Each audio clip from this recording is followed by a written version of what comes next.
आकाश भूमि news राष्ट्रीय समाचार पत्र व वेब न्यूज चैनल निडर पत्रकारिता की एक अनोखी झलक। भदोही में उप मुख्यमंत्री ब्रजेश पाठक, पत्थरकट्टा में जो हुआ एमएनसीयू और फिर ईसीआरपी, पूर्व प्रधानमंत्री अटल बिहारी वाजपेयी, भाजपा सपा का साथ, गौशाला के पास स्कूल वाली नसीहत, रिपोर्ट है खास, बने रहिए हमारे साथ। बड़ी खबर जनपद भदोही से है, जहां 8 फरवरी 2023 को सूबे के उप मुख्यमंत्री ब्रजेश पाठक जनपद भदोही के दौरे पर रहे और कई विकास कार्यों का लोकार्पण करते हुए कुछ ऐसे कार्य किए जिसे सुनकर आप भी कहेंगे कि भदोही तरक्की की ओर बढ़ रहा है। इसके साथ ही कुछ ऐसे भी कार्य हुए जो दिन भर चर्चा का विषय बने रहे।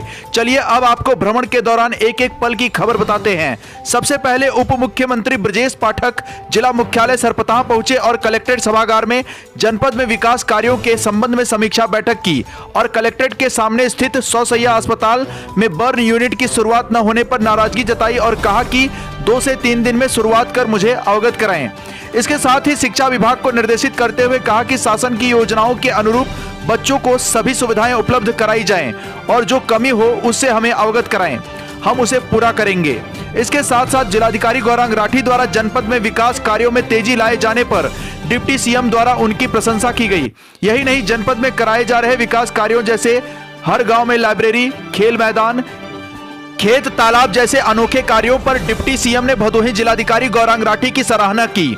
लगभग 1 घंटे तक चली समीक्षा बैठक के बाद उप मुख्यमंत्री का काफिला लखनऊ तिराहा होते हुए ज्ञानपुर दुर्गागंज मार्ग पर आगे बढ़ा।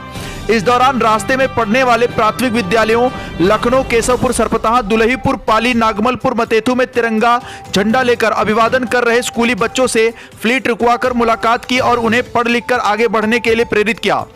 इस दौरान उप मुख्यमंत्री का काफिला परवपुर स्थित 1857 की क्रांति के नायक शहीद झूरी सिंह स्मारक पर रुका, जहां उप मुख्यमंत्री ने शहीद झूरी सिंह को नमन करते हुए कहा कि शहीदों के बलिदानों की बदौलत आज हम खुली हवा में सांस ले रहे हैं। इस दौरान शहीद झूरी सिंह के प्रपौत्र रामेश्वर सिंह व प्रपौत्र दिनेश सिंह पूर्व प्रधान द्वारा शहीद स्थल को राज्य स्तरीय स्थल बनाए जाने की मांग रखी गई और अंगवस्त्रम के साथ शहीद झूरी सिंह की प्रतिमा भेंट कर सम्मानित किया गया। इसके बाद दानूपुर में जिला पंचायत सदस्य व जनपद की राजनीति में तेजी से उभरते बीजेपी नेता मुनेश्वर प्रसाद गुप्ता और भाजपा के नेता अभय राज सिंह, विजय प्रताप सिंह, रविंद्र कुमार सेठ उर्फ रविंद्र सेठ के आग्रह पर उप मुख्यमंत्री ने काफिला रोककर उपस्थित लोगों से मुलाकात की और मुनेश्वर प्रसाद गुप्ता को भविष्य की राजनीति में बेहतर प्रदर्शन करने के लिए प्रेरित किया। वहीं मुनेश्वर प्रसाद गुप्ता द्वारा माल्यार्पण कर उप मुख्यमंत्री का स्वागत किया गया।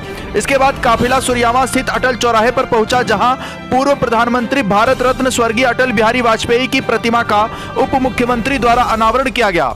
इस दौरान एक अनोखी बात यह देखने को मिली कि पार्टी के मतभेद को भुलाकर समाजवादी पार्टी से भदोही विधायक जाहिद बेग न सिर्फ पूर्व प्रधानमंत्री अटल बिहारी वाजपेयी की प्रतिमा के अनावरण के दौरान उपस्थित रहे, बल्कि पंडित अटल बिहारी वाजपेयी अमर रहे के नारे भी लगाए।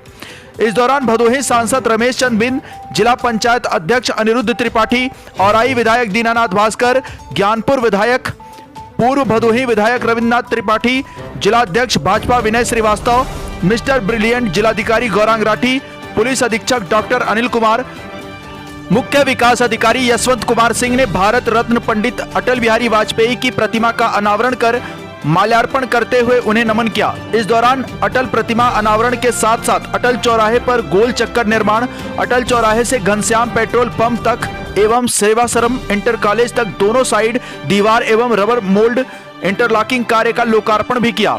इसके बाद पत्थरकट्टा बस्ती में प्रधानमंत्री आवास योजना शहरी द्वारा निर्मित आवासों का अवलोकन करते हुए लाभार्थियों को प्रमाण पत्र वितरित किया तथा पीएम आवास में जाकर लाभार्थियों द्वारा बनाए गए भोज्य पदार्थों को ग्रहण किया। इस अवसर पर उन्होंने महिलाओं व बस्ती के लोगों को सरकार द्वारा चलाई जा रही विभिन्न योजनाओं के बारे में बताया और उनका लाभ कैसे ले सकते हैं इससे भी अवगत कराया। इसके साथ ही उन्होंने उनकी समस्याओं के बारे में जाना और जल्द ही उनका निराकरण करने का आश्वासन दिया। इसके बाद विकासखंड सूर्यावा परिसर में पहुंचकर विभिन्न विभागों द्वारा लगाए गए जन कल्याणकारी योजनाओं की प्रदर्शनी का अवलोकन करते हुए जानकारी ली और इन योजनाओं को जिले के कोने कोने तक पहुंचाने का निर्देश दिया। इस अवसर पर उन्होंने बेसिक शिक्षा विभाग के निपुण भारत के सेल्फी पॉइंट पर फोटो लेते हुए प्राथमिक विद्यालयों को सुव्यवस्थित एवं उच्च गुणवत्तापूर्ण अध्ययन के लिए विद्यांजलि कायाकल्प योजना में सभी के सहयोग देने की अपील की। समेकित बाल विकास परियोजना के अंतर्गत उन्होंने शिशुओं को अन्नप्राशन, गर्भवती व प्रसूता महिलाओं को पोषण पोटली देते हुए जच्चा बच्चा के कुशलता की कामना की।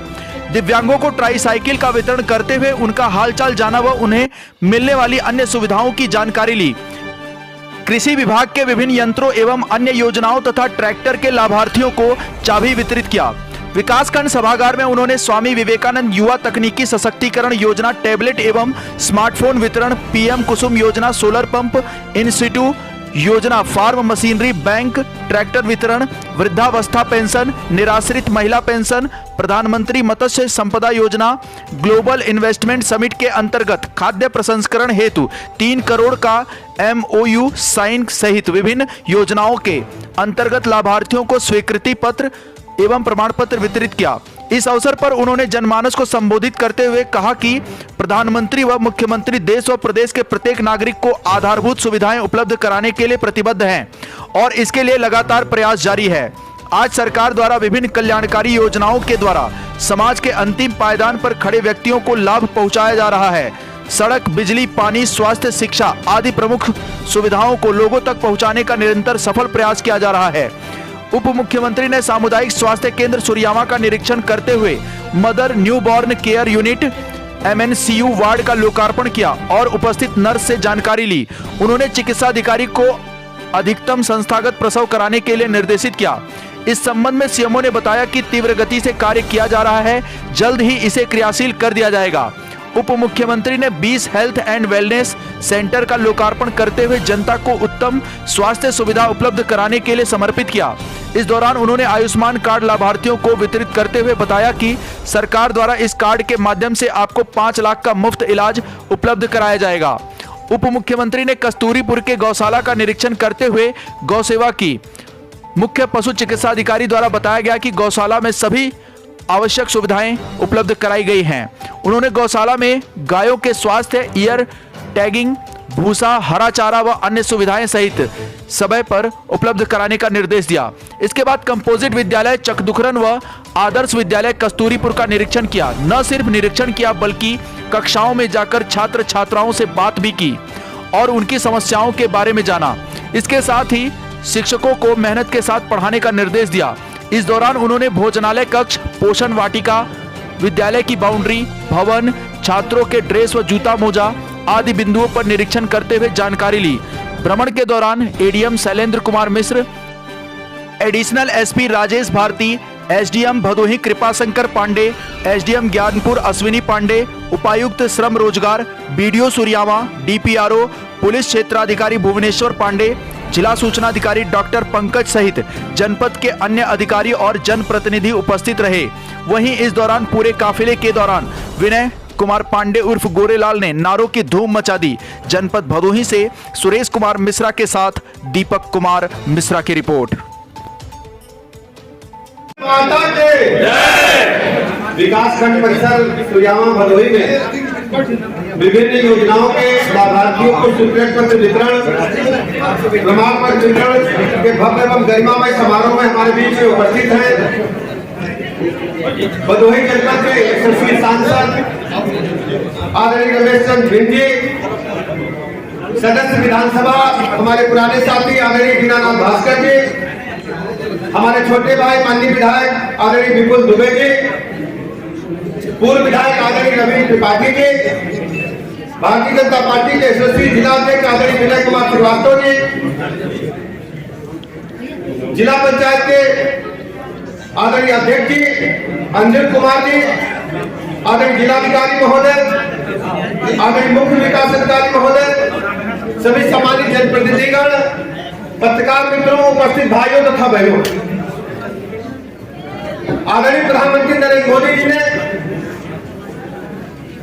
देश और प्रदेश के प्रत्येक गरीब को उनके जीवन स्तर में बदलाव लाने के लिए, उनके जीवन स्तर को ऊपर उठाने के लिए गरीब कल्याण योजनाएं बड़ी संख्या में लागू की। उत्तर प्रदेश में आदरणीय मुख्यमंत्री योगी जी के नेतृत्व में केंद्र की लगभग सभी योजनाओं में उत्तर प्रदेश नंबर 1 पर है। प्रधानमंत्री आवास योजना के बारे में हम सब जानते हैं।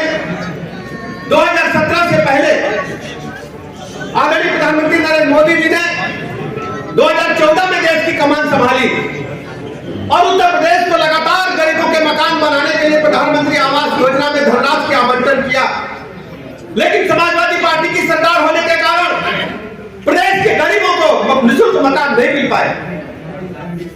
2014 से लेकर 17 तक पूरी तरह से उपेक्षा प्रधानमंत्री आवास योजना की गई।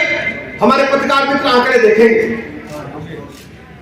लेकिन 2017 के बाद से जब से आदरणीय योगी जी के नेतृत्व में भारतीय जनता पार्टी की सरकार बनी, बड़ी संख्या में गरीबों को निःशुल्क मकान देने का काम किया गया है। इसके साथ ही साथ आज तक 17 से पहले ढेर सारे ऐसे गांव थे जहां अभी तक विद्युत पहुंच नहीं पाई थी, विद्युत कनेक्शन मिलना संभव नहीं था। सौभाग्य योजना लागू करके सबको निःशुल्क विद्युत कनेक्शन देने का काम किया गया। पहले बिजली मात्र कुछ महत्वपूर्ण वीआईपी जिलों में आती थी। हमारे किसानों को याद होगा, गांव वालों को याद होगा, एक हफ्ते में दिन की बिजली थी, एक हफ्ते में रात की बिजली, कोई भूला नहीं है। यह समाजवादी पार्टी का शासनकाल था। लेकिन भारतीय जनता पार्टी ने तय किया कि हमारे लिए सभी महत्वपूर्ण वीआईपी जिले हैं, हम 75 के 75 जनपदों में बिजली देने का काम करेंगे। आज हमें इसकी सफलता मिली। शौचालय योजना लोगों को लगता होगा छोटी योजना है, लेकिन महात्मा गांधी जी ने जो सपना देखा था स्वच्छ भारत का, उसको वास्तव में धरातल में उतारने का काम आदरणीय मोदी जी ने किया। प्रत्येक व्यक्ति को निःशुल्क शौचालय देने का काम किया। गरीब के घर में कोई बीमार हो जाता था, सबसे पहले हमारी बहनों के गहने बिकते थे, गरीब की खेती बिकती थी, मकान बिकता था। 5 लाख तक का निःशुल्क इलाज का इंतजाम करने का काम आदरणीय मोदी जी ने कर दिया। किसान सम्मान निधि कौन सोचता था किसानों को पेंशन मिलेगी? प्रत्येक किसान के खाते में 6,000 रुपया जाने का काम डीबीटी के माध्यम से आदरणीय प्रधानमंत्री जी करते हैं, जो लगातार जारी। सैकड़ों ऐसी योजनाएं हैं। कोरोना महामारी के बारे में हम सब जानते हैं।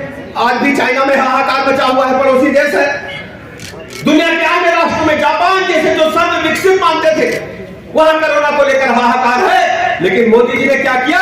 हम सबको वैक्सीन देकर के पूरी तरह से सुरक्षित व्यवस्था देने का काम किया है। हम सब जानते हैं कि टिटनेस का टीका, पोलियो ड्रॉप बनने के बाद दशकों बीत गए तब भारत में आ पाया। लेकिन कोरोना महामारी का टीका अगर इंग्लैंड में बना, अमेरिका में बना, तो भारत में 2 टीके बने और हमने वसुधैव कुटुंबकम के नारे को बुलंद करते हुए पूरी दुनिया के 100 से अधिक देशों को हमने वैक्सीन देने का काम किया। ये है भारत, ये बदल चुकी व्यवस्था। आज हम तेजी के साथ दुनिया के पैमाने पर आगे बढ़ रहे हैं। उत्तर प्रदेश राज्य में अभी आप सुन रहे होंगे टेलीविजन अखबारों में इन्वेस्टर समिट होने जा रही है। पूरी दुनिया के उद्योगपति आ रहे हैं। ग्लोबल इन्वेस्टर समिट आपके यहाँ भदोई में भी हुआ हो। हम सब जानते हैं कि उत्तर प्रदेश के लोग पहले अपराध के बारे में जानते थे, लेकिन आज उत्तर प्रदेश उद्योग जगत और आर्थिक जगत के लिए जाना जा रहा है। उत्तर प्रदेश शीघ्र ही आर्थिक मोर्चे पर पूरे भारतवर्ष में नंबर 1 पर होगा, ये मैं कह सकता हूं। हम अपने नौजवानों से कहना चाहते हैं, माताओं बहनों से कहना चाहते हैं, सबके जीवन में बदलाव लाने का काम आदरणीय मोदी जी की सरकार, भारतीय जनता पार्टी की सरकार कर रही है और योगी जी लगातार आप सबके लिए काम कर रहे हैं। हम आपके बीच में इस बात का भरोसा दिलाते हैं, भदोही जनपद में विकास के मामले में सबसे जनपद के रूप में स्थापित करेंगे हम सब मिलकर के, और लाइन ऑर्डर में नंबर 1 पर स्थापित करेंगे। हर व्यक्ति को उसका हक मिलेगा। ये जिम्मेदारी के साथ मैं कहता हूं। हमारी जो टीम जनप्रतिनिधियों की बैठी है, जिले के अधिकारियों की बैठी है, सर्वश्रेष्ठ टीम है और मैं भरोसे के साथ कह सकता हूं, कभी भी कोई दिक्कत हो आप तत्काल हमारे जनप्रतिनिधियों को, जिलाधिकारी महोदय को कहें, हम स्वयं मॉनिटरिंग करते रहेंगे।